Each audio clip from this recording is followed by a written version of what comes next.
Hello বন্ধুগণ, কেমন আছেন? আশা করি সবাই ভালো আছেন, আমিও ভালো আছি। তো আপনাদের সামনে আমি নতুন কিছু উপস্থাপন করার জন্য এসেছি। তো এই প্রসঙ্গ বিষয় হচ্ছে দেখুন, আপনাদের পরিবারে বাচ্চা থাকে বা অনেকের পরিবারে বাচ্চারা বড় হয়ে যায়, কিন্তু বাচ্চা অবশ্যই কোনো এক সময় থাকে বা বাচ্চারা আপনাদের কাছে আসে।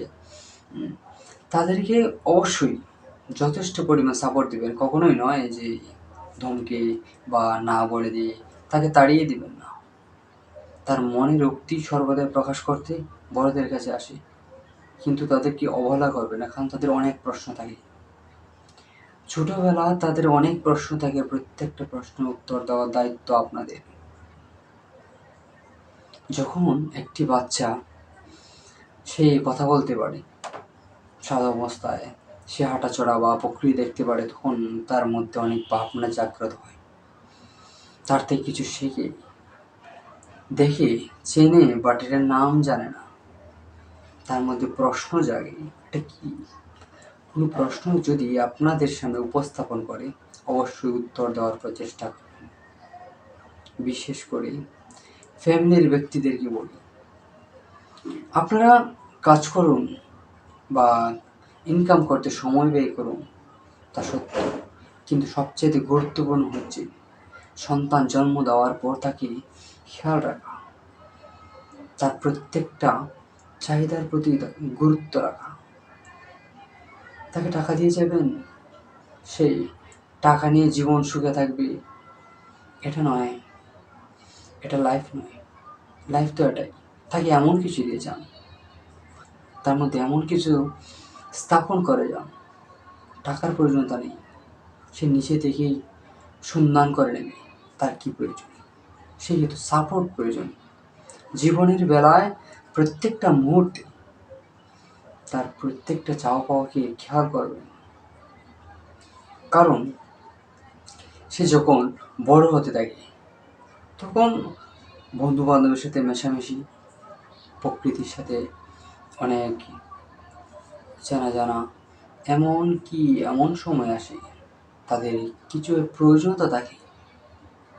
সেই প্রয়োজনীয়তাগুলো আপনাদের কাছে প্রকাশ করতে চেষ্টা করে, কিন্তু পারে না। অবশ্যই এদিক খেয়াল রাখবেন। শুধু খাওয়া দাওয়া, ঘোরাঘুরি, খেলাধুলা, এগুলোর মধ্যেই মানুষ আবদ্ধ নয়। একটা বাচ্চা এর মধ্যে আবদ্ধ থাকে না, তার অনেক চাওয়া পাওয়া থাকে। তাই বলি, তার প্রতি খেয়াল রাখুন, যত্ন রাখুন এবং কী চায় তার পূর্ণ করে দিন। কারণ এই অভাবটা সবচাইতে ভয়ানক, তাকে নিস্তব্ধ করে দেয়, তাকে ভাবায় যে আমার শূন্যতা কেন, শূন্যতা এই সবচেয়ে ভয়ানক। কারণ আমি আমার জীবনের এক্সপিরিয়েন্স থেকে বলছি, আমাকে স্তব্ধ করে দিয়েছিল এমন বেলা আমি পার করে এসেছি। আমি এখন ভাবি, তবে কি আমার ভুল ছিল, নাকি আমার সাথে ভুল কিছু হয়েছিল? তবে আমি কাউকে দোষ দিই না, দোষ আমি নিজেকেই দিই।